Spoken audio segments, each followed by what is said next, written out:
I'm Robert, 30 years old, and I need to share my story.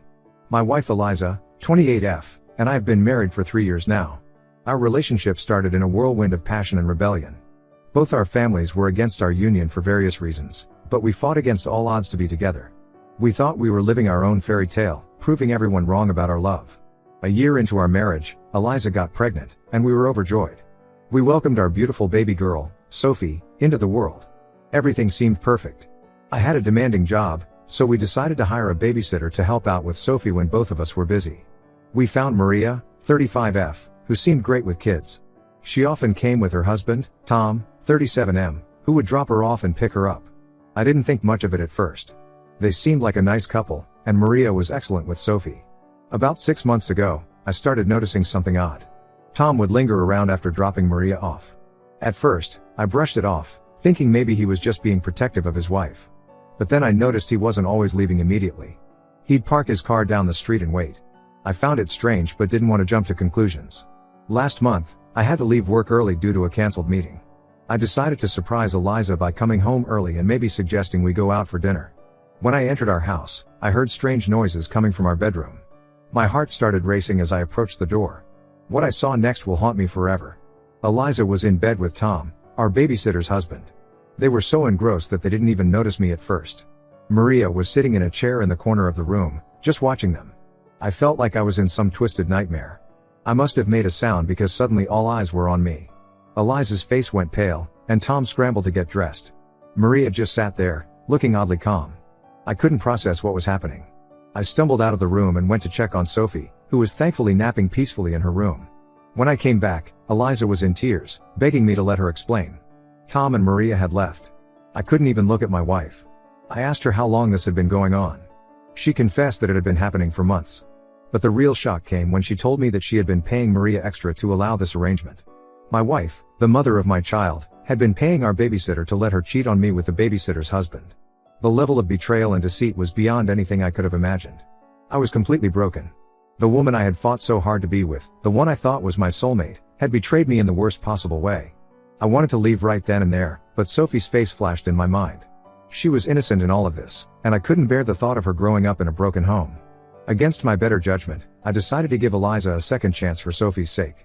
I laid down some strict rules. Maria and Tom were out of our lives for good. Eliza had to be completely transparent with her phone and social media, and we would start couples counseling immediately. Eliza agreed to everything, crying and promising she would change. She swore it was a moment of weakness that spiraled out of control. I wanted to believe her, but every time I looked at her, all I could see was her with Tom. The next few months were hell. I was dying inside every day. The trust was completely shattered, and no matter how hard Eliza tried, I couldn't shake the feelings of hatred and disgust that had taken root in my heart. But I put on a brave face for Sophie, trying to create a semblance of normalcy in our home. I threw myself into work and spent every free moment with Sophie. Eliza and I barely talked beyond what was necessary for co-parenting. The counseling sessions were painful and felt pointless. How do you rebuild something that's been so thoroughly destroyed? 2 years passed in this miserable state. I thought I was doing the right thing by keeping our family together, but I was just prolonging my own suffering. And then, just when I thought things couldn't get worse, they did. My friend Jack called me last week. He had seen Eliza at the mall, and she wasn't alone. She was with Tom, holding hands and acting very much like a couple. Jack sent me a picture, and my world crumbled all over again. I confronted Eliza as soon as she got home.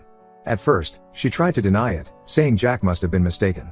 But when I showed her the picture, she broke down. She admitted that she had never stopped seeing Tom. All those shopping trips and girls' nights out had been lies.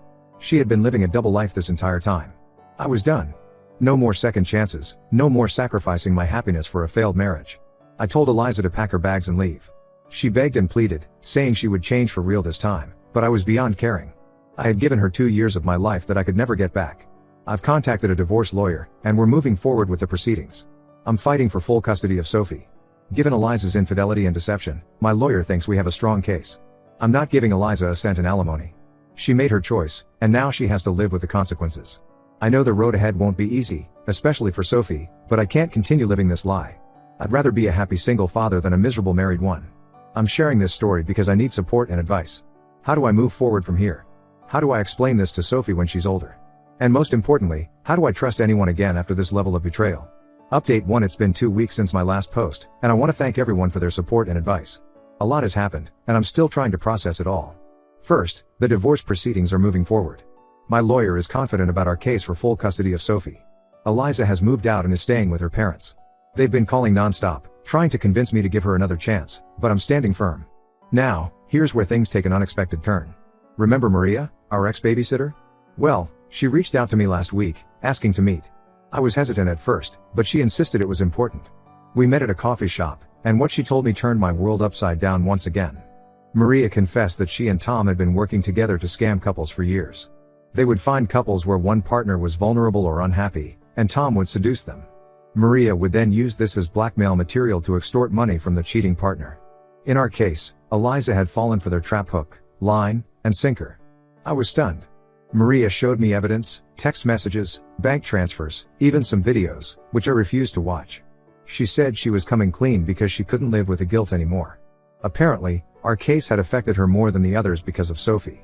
While this doesn't excuse Eliza's actions, she still made the choice to cheat. It does add another layer to the whole sordid affair. Maria told me that Eliza had tried to end things several times, but they threatened to expose her if she didn't keep paying and allowing the affair to continue. I asked Maria why she was telling me all this now. She said that Tom had left her for another woman, one of their more recent targets, and she wanted revenge. She's willing to testify in our divorce proceedings, which my lawyer says could be a game changer. I'm still processing all of this information. On one hand, I feel a small degree of pity for Eliza, knowing she was manipulated and blackmailed. On the other hand, she still made the initial choice to cheat, and she lied to me for years. The betrayal is still there, even if the circumstances are more complex than I initially thought. I've informed my lawyer about this new development, and we're incorporating it into our strategy. We're also looking into pressing charges against Tom and Maria for their extortion scheme. Eliza doesn't know that I know about this yet. Part of me wants to confront her, to see if she'll finally tell the whole truth. But another part of me just wants to be done with all of this and move on with my life. Sophie is doing okay, all things considered. She's too young to understand what's happening, but she does ask for her mom sometimes. It breaks my heart, but I know in the long run, this is better than living in a house full of lies and resentment. I'm focusing on being the best dad I can be. I've taken some time off work to spend with Sophie, and it's been healing for both of us. My parents have been a tremendous help, coming over to assist with childcare and just providing emotional support. As for me, I'm still angry and hurt, but I'm also determined to come out of this stronger. I've started seeing a therapist to work through my trust issues and to make sure I'm in the best mental state to care for Sophie. I'm not sure what my next steps should be. Should I confront Eliza with this new information? Should I just let the lawyers handle everything? And how do I even begin to explain all of this to Sophie when she's older? Any advice would be appreciated. Thank you all again for your support during this difficult time. Update 2: It's been a month since my last update, and the situation has evolved in ways I never expected. I want to thank everyone again for their support and advice. It's been invaluable during this challenging time. After much consideration, I decided to confront Eliza with the information Maria had given me. I felt she deserved a chance to explain her side of the story, even if it wouldn't change the outcome of our divorce. I invited Eliza to a neutral location, a quiet park where we used to take Sophie. When I told her what I knew, her reaction was not what I expected. She broke down completely, admitting to everything and more. It turns out, the rabbit hole goes even deeper than I thought. Eliza revealed that she had known Tom and Maria before we even got married. In fact, they were the reason our families were against our marriage in the first place. Eliza confessed that she had been part of their scamming operation before meeting me. She claimed that when she met me, she fell in love for real and wanted to leave that life behind. But Tom and Maria had dirt on her past activities and threatened to expose her if she didn't continue working with them. Our entire relationship, from the whirlwind romance to the rebellion against our families, had been orchestrated as part of their long con. Eliza said she had genuinely fallen for me and wanted to build a real life together, but she couldn't escape her past. The affair with Tom, the payments to Maria, it was all part of their twisted game. Eliza claimed she had been trying to find a way out for years, but every time she tried to end it, they would threaten to reveal everything, not just to me, but to the police as well. I was speechless. The woman I thought I knew, the life I thought we had built together, it was all based on lies. Every happy memory, every milestone we shared, was tainted by this revelation. Eliza begged for forgiveness, saying she had wanted to tell me the truth so many times but was too scared of losing everything, me, Sophie, her freedom. She said she had finally gathered the courage to come clean and turn herself in, which is why she had been meeting with Tom that day my friend saw them. I didn't know how to process this information. On one hand, I felt a tiny bit of sympathy for Eliza, trapped in a situation of her own making. On the other hand, the level of deception was beyond anything I could have imagined or forgiven. I told Eliza that while I appreciated her finally telling the truth, it didn't change anything about our divorce or my desire for full custody of Sophie. She understood and didn't fight it. What she did next surprised me. Eliza said she was going to turn herself into the police and provide evidence against Tom and Maria's entire operation. She said she wanted to make amends, even if it meant serving time. I'm still trying to wrap my head around all of this. My lawyer is working overtime to navigate this complex situation. We're cooperating with the authorities to bring down Tom and Maria's operation, which apparently spans several states and has affected numerous families. As for Sophie, I'm more determined than ever to protect her from all of this. My parents have been incredible, offering to help me raise her while I sort out this mess. I'm grateful for their support, especially now that I know why they were so against my marriage to Eliza in the first place. I'm angry, hurt, and feel like a complete fool. But I'm also relieved in a way. At least now I know the whole truth, as ugly as it is. I can start to heal and move forward without any lingering doubts or what-ifs. My focus now is on Sophie and ensuring she has a stable, loving environment. I'm also working on myself, continuing therapy to process all of this and to make sure I don't carry this baggage into future relationships.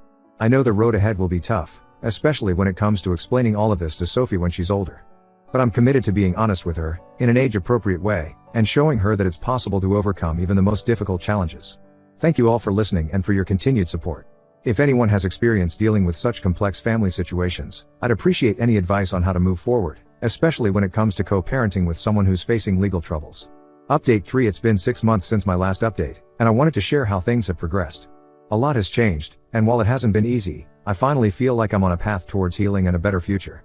First, the legal matters. Eliza followed through on her word and turned herself into the authorities. She provided extensive evidence against Tom and Maria's operation, which led to their arrest and the uncovering of a multi-state fraud ring. The case is still ongoing, but it looks like they'll be facing significant jail time. As for Eliza, due to her cooperation and the circumstances of her involvement, she was offered a plea deal. She'll serve some time, but not as much as Tom and Maria. She's also required to pay restitution to the victims of their scams.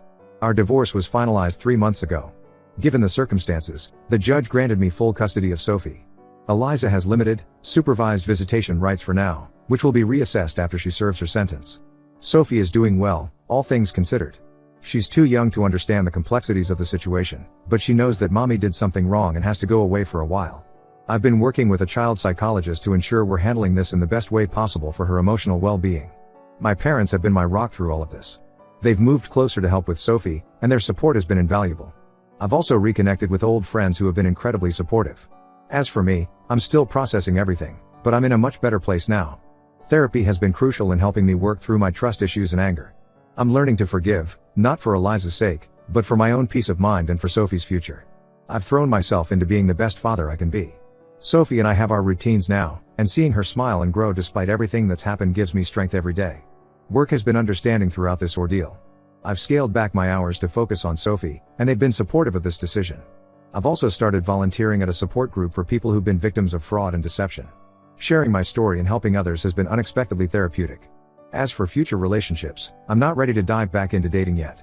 My focus is on Sophie and on continuing to heal. When the time is right, I know I'll be able to approach relationships with a healthier perspective. Looking back, I realize how naive I was, but I don't blame myself anymore. I've learned valuable lessons about trust, forgiveness, and resilience. I'm committed to teaching Sophie these lessons as she grows up, to help her navigate the complexities of life and relationships. To everyone who's followed my story and offered support and advice, thank you. Your words have been a source of comfort and strength during the darkest times. For those who might be going through similar situations, my advice is this: it's okay to feel hurt, angry, and betrayed. But don't let those feelings consume you. Focus on what truly matters. In my case, it's Sophie. And remember, it's possible to rebuild and find happiness again, even after the most earth.